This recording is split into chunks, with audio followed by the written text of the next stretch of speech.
Well, today marks 11 weeks since the disappearance of two children in Nova Scotia, and there still are very few answers. My heart tells me these babies are gone. My heart tells me that. If this is not a criminal investigation now, I'd be totally surprised. I know the truth. I didn't kill Lily and Jack. And I just think a lot of people online they're seeking drama. That's the main thing. On May 2nd, 2025, 6-year-old Lily Sullivan and her 4-year-old brother Jack vanished without a trace from their quiet family home in rural Lansdowne Station, Nova Scotia, a disappearance that has since become one of the most baffling mysteries in Canadian history.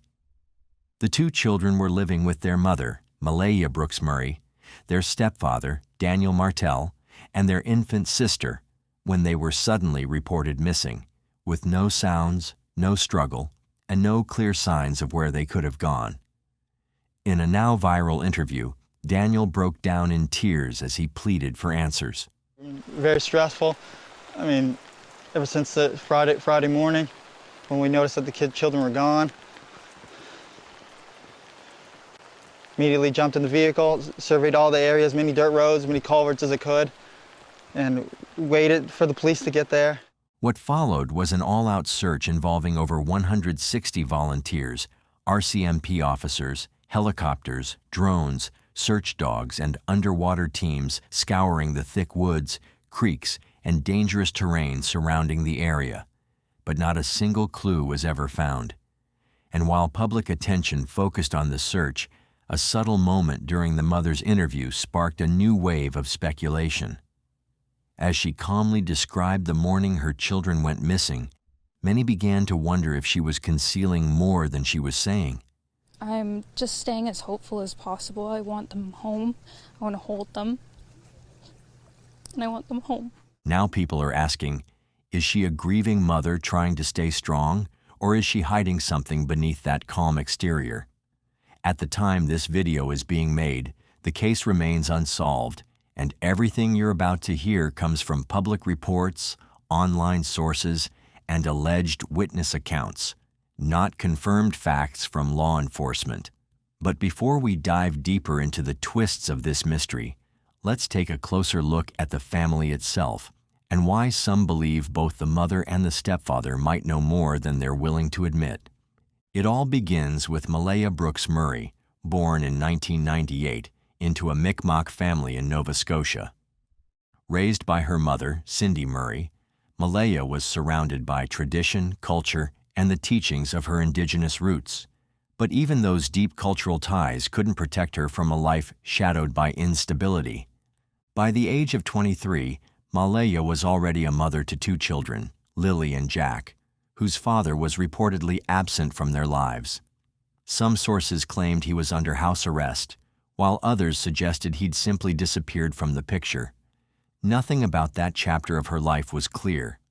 And then came 2023, the year she met Daniel Martel, a man 6 years older who worked at a local sawmill. The relationship moved quickly. Within months, Malaya packed up her children and moved into Daniel's secluded home on Gairloch Road, buried deep in the woods of Lansdowne Station. On the surface, it looked like a fresh start. A young couple, a new baby named Meadow, a house tucked away in nature. But neighbors weren't convinced. They described the home as eerie, with cars arriving in the middle of the night, shouting from within, and strange chemical smells seeping into the air. One neighbor chillingly recalled, "I always thought something weird was going on there, but I had no idea children lived in that house." Although Malaya was registered as a stay-at-home mom, people who knew her spoke of her frequent absences, especially in the evenings. Meanwhile, Daniel, despite being employed in the lumber industry, was only known to work 1 day a week, which raised eyebrows. How were they supporting a family of 5 with almost no visible income? This question would become far more important once the investigation into the children's disappearance began. Even more troubling was the way the children were described by those who saw them. Teachers said Lily and Jack were quiet and often came to school looking tired and disengaged. Their school bus driver, Brian Ward, remembered the children sometimes falling asleep during the ride home, unusual for kids so young. They had no neighborhood friends, didn't participate in community events, and were never seen playing outside. In a tight-knit community where everyone knows everyone, Lily and Jack were practically invisible. The last week of April 2025 marked a pivotal moment in the family's timeline. Starting on April 29th, the children stopped attending school. Malehia allegedly told the school that Lily had fallen ill, but no doctor's notes or medical records were ever provided. What went on inside that house in those final days remains one of the most haunting unanswered questions in the entire case. Then came May 1st, a crucial turning point. According to RCMP data released on May 28th, the children were seen in public that afternoon with family members in New Glasgow. That piece of information sent shockwaves through the community. If Lily and Jack were alive and seemingly well in public just hours before they vanished, then what happened during the 18 hours that followed? We would soon learn that on May 2nd, at exactly 10 o'clock in the morning, Malehia Brooks Murray made a call to 911. Her 2 children were missing, she said. But what immediately struck dispatchers was not just the content of the call, it was the tone. Her voice was eerily calm, flat, almost rehearsed. She said, "My children are missing," with the emotionless cadence of someone reporting a broken window. When the dispatcher asked for more information, her answers were short and robotic. No shaking, no cracking voice, no signs of panic or maternal distress. Even the dispatcher noted how cold and mechanical she sounded, something rarely seen in cases involving missing toddlers. And her behavior after that call only deepened the mystery. Rather than joining the frantic community search, Malehia stayed inside, speaking with officers in the same strangely detached voice. Search and rescue teams expected a grieving mother, pleading for help, pacing with worry, sobbing in desperation. Instead, they met a woman who seemed disturbingly unaffected by the disappearance of her children. Then, just 24 hours later, on May 3rd, she gave her first and only televised interview. What the public saw raised even more questions. Her posture was closed. She avoided eye contact. Her voice remained flat. I'm just staying as hopeful as possible. I want them home. I want to hold them. And I want them home. What happened was we woke up, I heard them playing in the next room beside us, and I was drifting in and out of sleep, and they're not the type of kids that we tell them not to go outside on their own. We always make sure that we're out there with them, watching them, and they happen to just get out that sliding door, and we can't hear it when it opens. And they were outside playing, but we weren't aware of it at the time, and the next thing we knew, it was quiet. And we get up and I tell him, my partner, Daniel, I tell him, "Do you hear the kids?" And he says, "No." And we get up instantly. We're looking outside. We're looking everywhere, yelling for them. And I instantly just call 911. I just had the instinct I needed to call. They're both really go-lucky children. They're so sweet. They talk to anyone. They'll talk your ear off. They will speak to anyone in a store, everyone. They're just extremely sweet kids. I appreciate the huge search effort going on right now. But then came something far more alarming. Just 36 hours after her children were declared missing, while search teams were still combing the woods and volunteers were putting up flyers, Malehia logged onto Facebook. She didn't post a tribute. She didn't share their photos. She didn't even plead for help. Instead, she changed her relationship status from "in a relationship" to "single." Within minutes, her profile photo was updated too, this time showing a posed, smiling selfie. It was as if nothing had happened. But the post that followed disturbed everyone. She wrote, "I want my babies home. My children are not shy. They'll go with anyone. They don't understand stranger danger. Someone must have taken them." To the average person, it sounded off. To law enforcement and criminal psychologists, it was deeply troubling. She wasn't just stating facts. she was telling the world exactly how vulnerable her children were. In essence, she was handing out a blueprint for how easy it would have been to abduct them. Experts called it one of the most reckless and bizarre public posts ever seen in an active missing persons case. And yet, despite everything, she didn't ask people to share photos or describe what they were wearing, or beg strangers to keep an eye out. Her post didn't sound like a cry for help. It sounded like a narrative being planted. Then came the most surreal moment of all. On May 4th, during a scheduled search briefing at Lansdowne Station Road, Malehia stood up mid-presentation and quietly walked out. She didn't panic. She didn't break down. She walked calmly into an ambulance parked outside. At first, people feared she'd collapsed, but no, it was a panic attack. According to multiple witnesses, she looked fine 1 minute and gone the next. Some believe that something revealed during the briefing may have contradicted her story, something that came too close to the truth. After that, she was gone. With her infant daughter in tow, Malehia left the area with her mother, Cindy Murray, without notifying search coordinators or leaving any contact information. She didn't say goodbye to Daniel Martel, the man she had lived with. She didn't speak to the press. She didn't appear at another search event again. The vacuum she left behind became a problem. While Daniel continued cooperating with authorities, giving interviews and speaking with police, Malehia cut off all public involvement. When journalists tried reaching out to her in the weeks that followed, she simply said, "The RCMP advised me not to speak to the media." But experts pointed out, police don't tell desperate mothers to stay quiet. They encourage them to keep the public talking. That kind of silence is usually reserved for suspects, not victims. And sure enough, her status in the investigation quietly shifted. She was no longer just the grieving mother.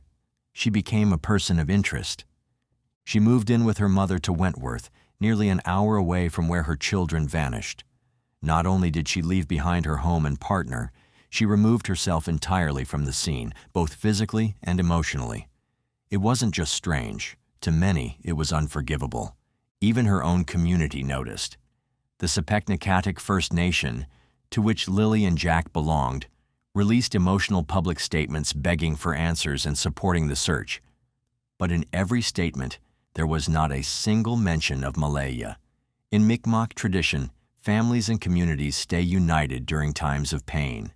But her absence and her people's silence about her spoke louder than any press release.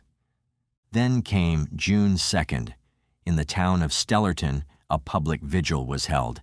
Hundreds of people came together, lighting candles and releasing lanterns into the night sky.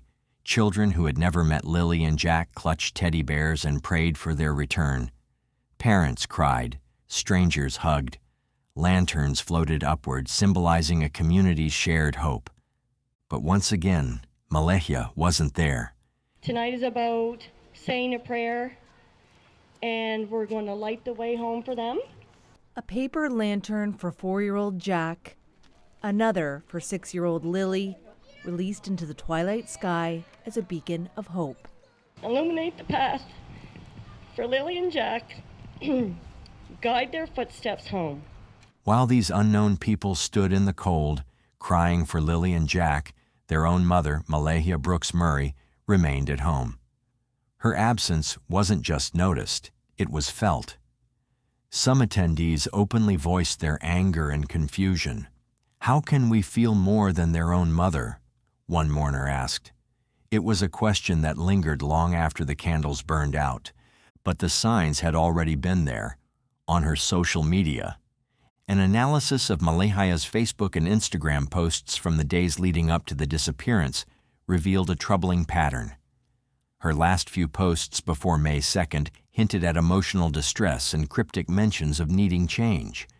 Darker tones, distant captions, and vague references to starting over painted a picture of a woman unraveling, or perhaps planning something she couldn't say out loud. Then came the most disturbing part. Within 48 hours of her children vanishing, Malehia began referring to them as angels. Not missing, not lost, not taken. Angels. a word most parents avoid at all costs unless they've reached the unthinkable. For most, angel is reserved for memorials, used carefully, whispered months or even years after the truth is known. But for Malehia, it came immediately, almost as if grief had skipped every natural step and jumped straight into acceptance. Or worse, as if she already knew they were never coming back.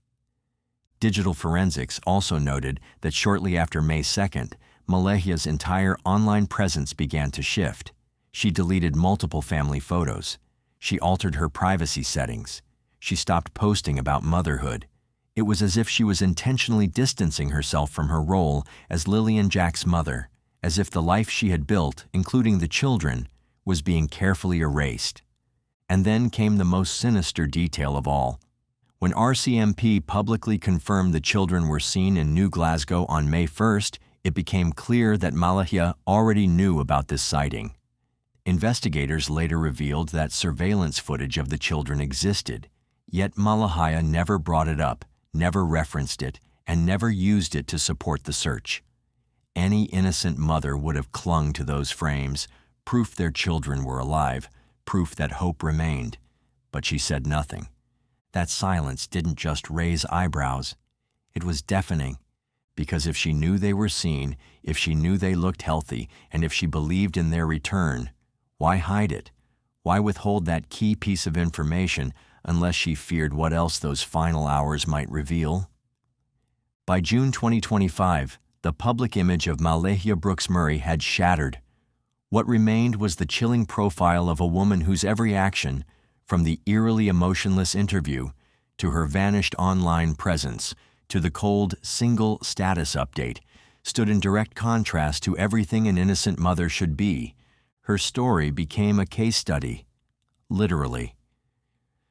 Law enforcement agencies across Canada and beyond began using the Sullivan case in training modules, analyzing her interviews, her digital trail, her public reactions, as a textbook example of how behavior can betray guilt long before evidence surfaces. Because this isn't just the story of two missing children. It's the story of a mother who vanished emotionally before her children vanished physically. A woman who, when faced with tragedy, chose to protect herself instead of fight for them. A woman who didn't break down because deep down she didn't expect a reunion. Just to go to the first point, there's been a lot of searchers here, and we can't thank them enough for being here. They've given up. A lot of them have been here since day one, and they have given up. Some have taken time off work, some have left their families behind, and we are very grateful for that. Saying that, we will look in on them and their senior managers to give us some recommendations of what else we can do. But we will take that and we will explore whatever we have and whatever we can do to check in spots that need to be checked or whatever. But at this point in time, after today, we just won't see all these searchers here. Now, if you thought Malehia Brooks Murray's behavior was chilling, wait until we get to Daniel Martel, the stepfather. Because everything about him screamed contradiction. In his first on-camera interview, Daniel wept, visibly emotional, describing how he searched until his throat hurt, how he outran drones, and how he ran through waist-deep water just to find the kids. He painted himself as a desperate, grieving stepfather, the only one, as he put it, fighting for them. It was dramatic, raw, and clearly designed to pull at the public's heartstrings. But if you watched closely, if you really paid attention, something didn't sit right. Because while the words were powerful, the performance was almost too perfect. There was no mud on his shoes, no visible exhaustion on his face, no tear-stained cheeks. Just a man in clean clothes, speaking as if he'd memorized every line the night before. What stood out most wasn't what Daniel said. It was how he seemed to rehearse grief, like an actor reading from a script. His emotions flicked on and off like a light switch. One moment, he'd break down mid-sentence, his voice cracking with sorrow. The next, he'd collect himself in an instant and begin listing technical details about drone surveillance and infrared scanners as if he were a search team commander rather than a frantic parent. Real grief doesn't move that way. Real panic isn't clean and composed. And real fathers don't narrate their pain like a press release. They live it. But Daniel? He presented grief like a monologue, not a meltdown. As soon as I noticed they weren't there, I immediately jumped right in the vehicle and surveyed all the area, every dirt road, every culvert I could find. Jack just absolutely loves bugs, dinosaurs, and anything like that. But Lily loves girly things, but she also loved doing everything with Jack, bugs. They're like best friends, not just brother and sister. Even more disturbing was his obsession with optics. From day one, he emphasized his cooperation with police, proudly telling reporters he handed over everything from bank statements to Google Maps data. But he didn't just offer information. He flaunted it, using his transparency as evidence of innocence.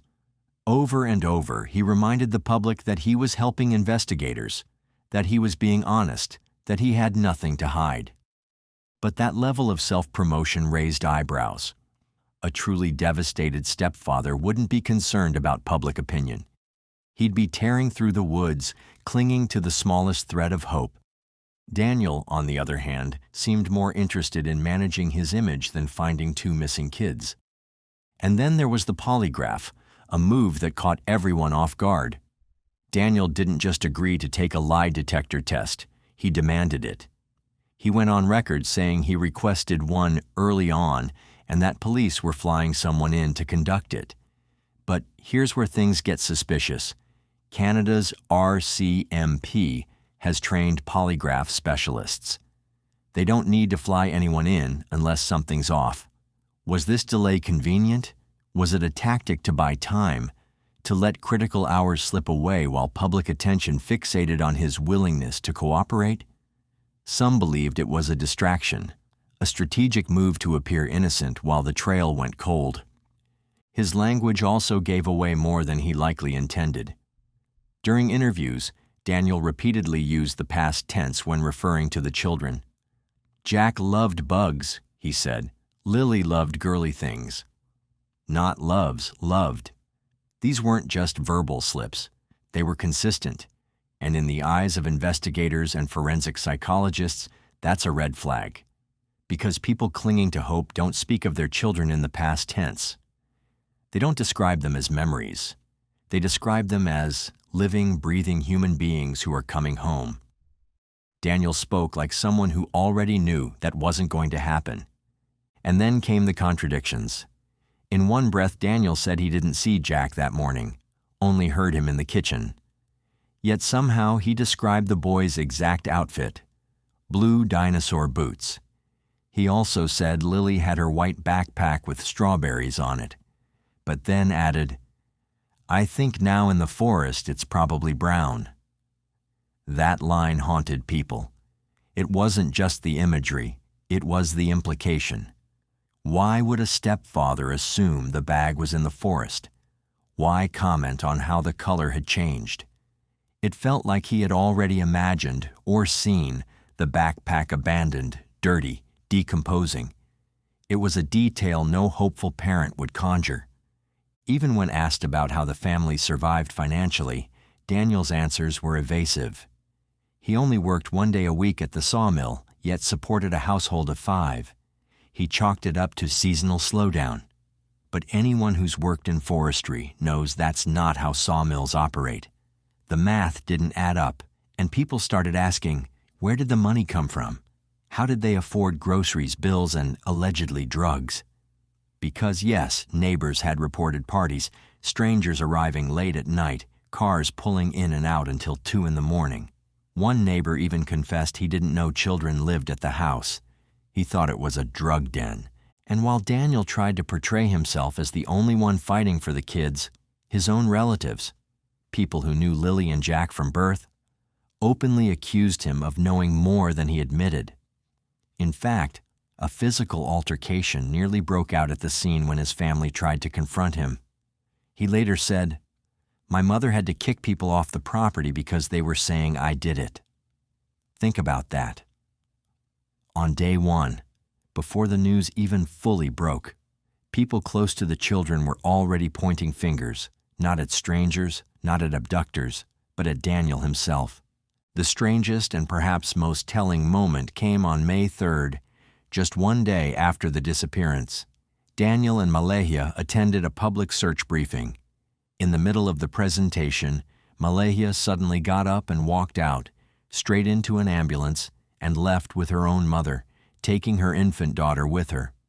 She blocked Daniel on social media, cut all communication, left without explanation. It was like the entire family fractured overnight. But instead of panicking, Daniel continued speaking to the media as if nothing had happened.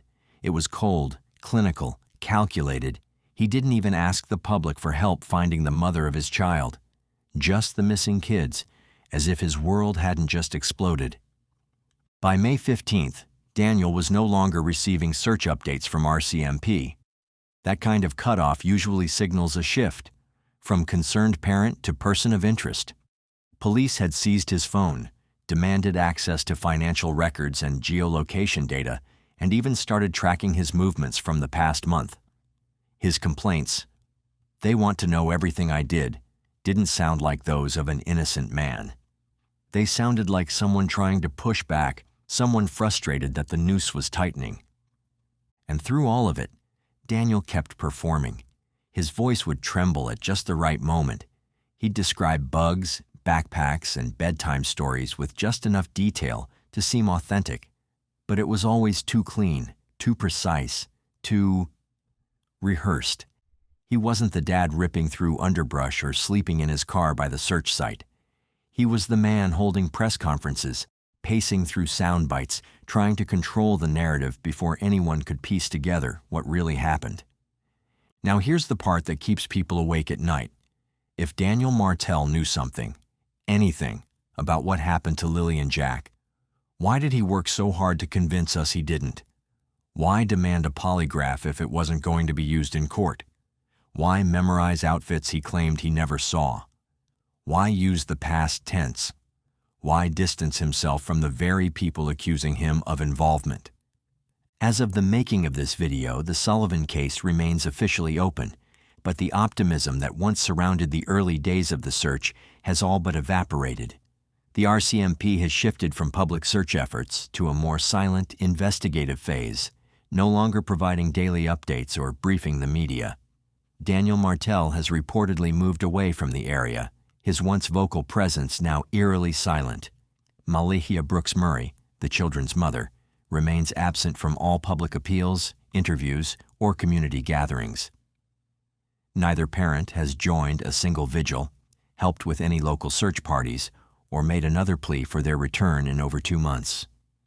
Investigators continue to comb through digital evidence, bank records, text logs, GPS data, but without bodies or concrete evidence, no arrests have been made. For now, both parents remain persons of interest, not officially suspects, though law enforcement has made it clear they are not ruling out foul play. The most chilling update? RCMP sources confirmed that cadaver dogs had hit on a location near a wooded area just 2 kilometers from the trailer home back in early June. That lead, however, has not yet resulted in any confirmed discoveries. Whether it was a false alarm, decayed animal remains, or something yet to be revealed, officials remain tight-lipped.